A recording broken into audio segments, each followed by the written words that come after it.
안녕하세요. 시지푸스의 책방지기입니다. 오늘은 무더위를 식히는 소나기가 오랜만에 내리고 있습니다. 여름의 무더위도 잠시 주춤하게 만드는 단비네요. 말복도 지나고 가을이 한 발 더 가까이 온 것 같습니다. 모두 건강히 잘들 지내고 계시는지요?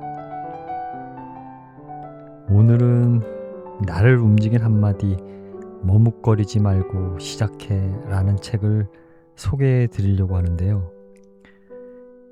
이 책은 샘터 출판사에서 2005년 출간한 책입니다.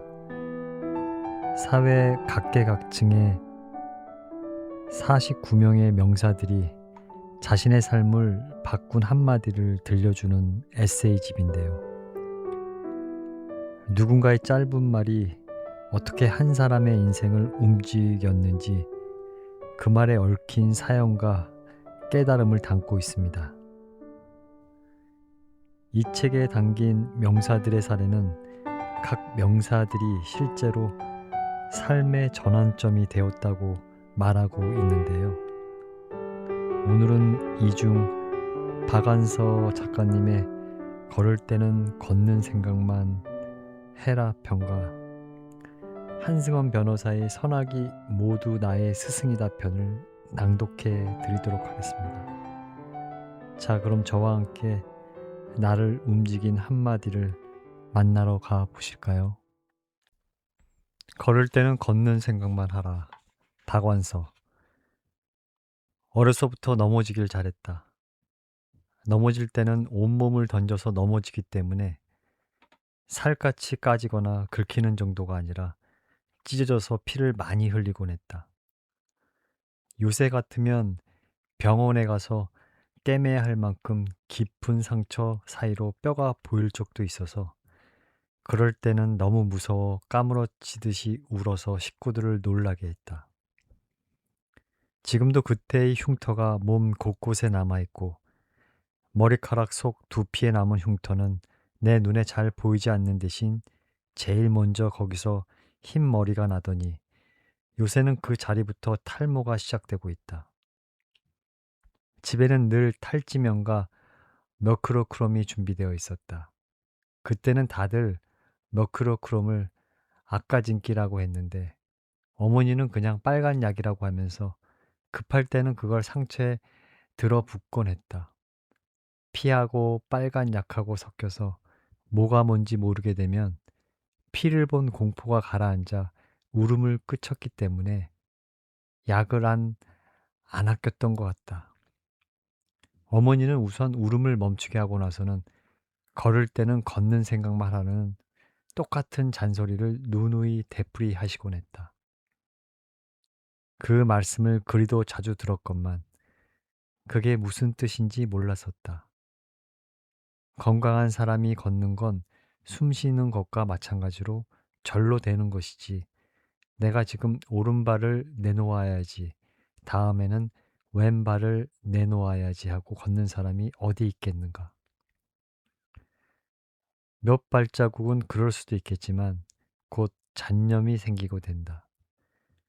반복적이고 기계적인 일을 지루하지 않게 할 수 있는 것은 딴 생각을 하는 재미 때문인 것은 누구나 마찬가지일 것이다. 어른이 된 후에도 어려서처럼 자주 넘어지지는 않아도 넘어졌다 하면 어린애처럼 온몸으로 넘어졌다.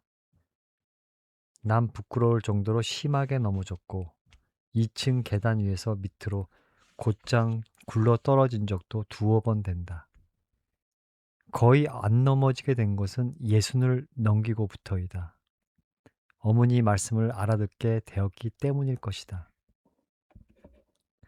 딴 생각을 하더라도 너무 골똘하게 하지 않는다. 목적지에 빨리 가려고 허둥대지 않는다. 걷는 것 자체를 즐긴다. 그게 가장 중요하다. 두 다리가 멀쩡해서 걸을 수 있는 것을 감사한다. 될 수 있는 대로 많이 걷는다. 사는 데 있어서도 천천히 걷듯이 특별한 목적 없이 산다는 과정 자체를 즐기고 감사하려고 노력하고 있다. 사족 한마디. 예순을 넘고부터 안 넘어지게 됐다고 했는데 실은 3년 전에 넘어져서 생전 처음 골절상을 입은 적이 있다. 그러나 걷다가 길에서 넘어진 게 아니고 전화 소리 때문에 욕실에서 나오다 방바닥에서 미끄러진 게 그렇게 되고 말았다. 그때도 어머니의 말씀은 유용했다. 오른팔을 손목부터 어깨까지 깁스를 하고 있으니 처음에는 미칠 것 같았지만 곧 적응을 하면서 그 동안을 즐기게 되었다. 왼손으로 밥 먹는 연습도 즐거웠고 안 쓰던 일기를 왼손으로 글씨 쓰는 연습하는 재미에 매일매일 장문의 일기를 쓰다 보니 일치월장 오른손보다 더 반듯하게 글씨가 써지는 것도 보람 있는 경험이었다. 선악이 모두 나의 스승이다. 한승헌. 선과 악이 모두 나의 스승이다. 나는 논어에 나오는 이 말씀을 한문 아닌 우리말로 풀어서 어느 해의 연하장에 쓴 적이 있다. 위인이나 선한 사람에게서는 말할 것도 없고 악인이나 죄인에게서도 배울 바가 있다는 뜻이다. 반면 교사라는 말도 그래서 생겼을 것이다. 변호사라는 직업은 인생의 양지보다는 음지를 더 탐사한다. 욕망, 시비, 대립, 증오, 보복, 헤아릴 수 없는 부정적 요소가 법창에 뜨거워진다. 굳이 변호사나 판사, 검사가 아니더라도 우리의 일상 주변에서 그런 일들은 누구나 흔하게 보고 듣고 체험하는 것이다. 그런 경우 사람들은 남의 악을 흉보거나 비난하기 일쑤다. 그리고 자신은 그와 다른 선한 부류인 인간인 양 가장하거나 착각한다. 그뿐인가? 더러는 선을 본받아 행하기보다는 악의 편으로 기울기도 한다. 무릇 인간사는 그렇게 단순한 것이 아니다.